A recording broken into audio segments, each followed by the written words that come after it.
right? Like So you're are into you. like action. Turn your head. There you go. That's good.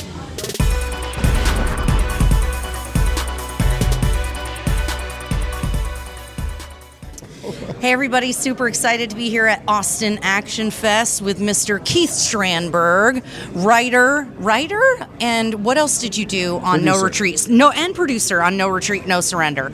We're screening 1 and 3 here tonight at Austin Action Fest. We've got Keith Vitali, Keith Strandberg here. Super excited. You are a very interesting character.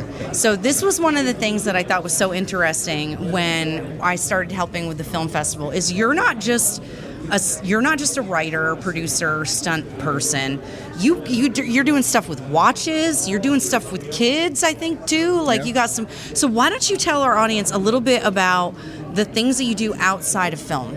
Let's start with the kids. Well, everything started with the writing. Okay. So I was a journalist before I started making movies. Really? And so going from writing articles and writing newspaper things, and then I moved into writing scripts. Okay. And so then I continued to do that while I'm an expert in watches and an expert in motorcycles and China travel and that sort of thing. How does one become an expert in watches? You just learn a lot about watches. Do you open them up and like tinker with them?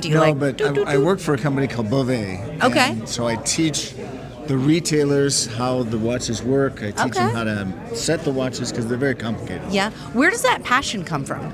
I love mechanical things. So I love motorcycles. I love watches. Cars. That's okay. What kind of motorcycles do you like? Well, I have a Triumph. So I have a Triumph Dual Sport. Okay. That somebody told me that was the bike to get. That forget it's all bike. the other like big name whatever the crap. That those are actually the best bikes. Triumphs are good. I've had a Harley. I've had a Suzuki, a Kawasaki. So I've had a number of different ones. Okay.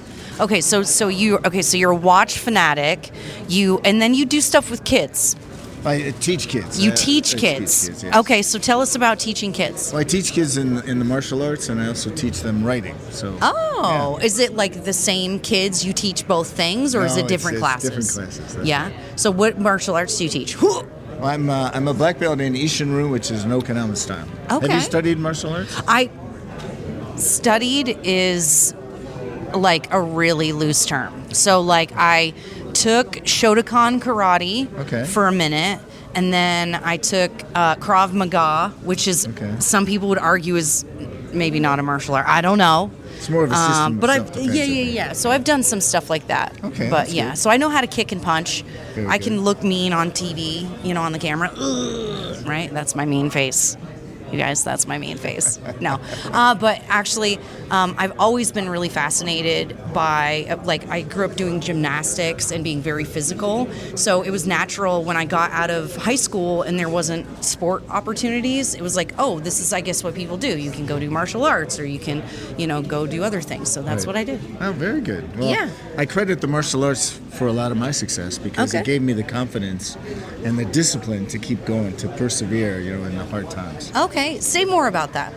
Well, I think I would love all children to study martial arts because it gives you that self-confidence to be in front of people, to go for your dreams, and that's what it really taught me. Yeah, that's really interesting because I think right now, especially in the culture here, especially in the United States, we're just seeing so much more, mental health issues and obesity and all of these things.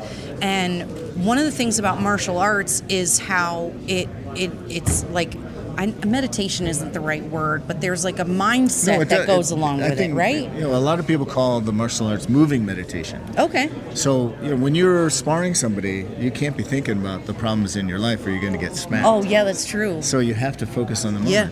And I think that's one of the things I've tried in my films is to communicate that spirit of the martial arts. Okay. Like the No Retreat, No Surrender with the scenes with Bruce Lee. He teaches them how to look at the world, and I think that's really important, especially for kids, as you mentioned, with everything that's happening today. Well, and shoot, I think there's probably a lot of adults that could benefit from that nowadays too. Okay, so what is the thing that you're most excited about that you're working on right now? Well, I'm excited about screening these movies here at the Austin Action Fest. Yes. Okay, good answer. Did you practice that answer? I did not. Did you he practiced that answer? I just wanted to make you smile. That was good. That was good. Well, no, but seriously, what else? Like, what are you most passionate about that you're working on? I want to make a movie that has the same sort of messages that No Retreat, No Surrender had. Okay. I think today's movies are way more flash and action with no substance, and I think we got to get back to movies that have a soul, and that's the 80s and 90s. There were movies with the soul. Yeah, absolutely. That's what, it does not matter how good everything looks if people cannot relate to the characters and there's not good relationship development between them. And I think that's really what's missing is there's no like relationship development. It's all just. I was on I flew over from Switzerland yesterday. Yeah. And I watched part of a movie called Thunderbolts on the plane, and there's no story, there's no soul, it's just people hitting other people, and it had no meaning, and I think we need movies with meaning. So I'm working on something that will have the same sort of messages. I love it. I love it. You guys, we're here with Keith Strandberg, first night, opening night at Austin Action Fest. We're going to hear from you again, I'm sure, multiple times this weekend. But sounds good. We are so excited you guys are here and part of the festival this year. We're excited too. Thank you.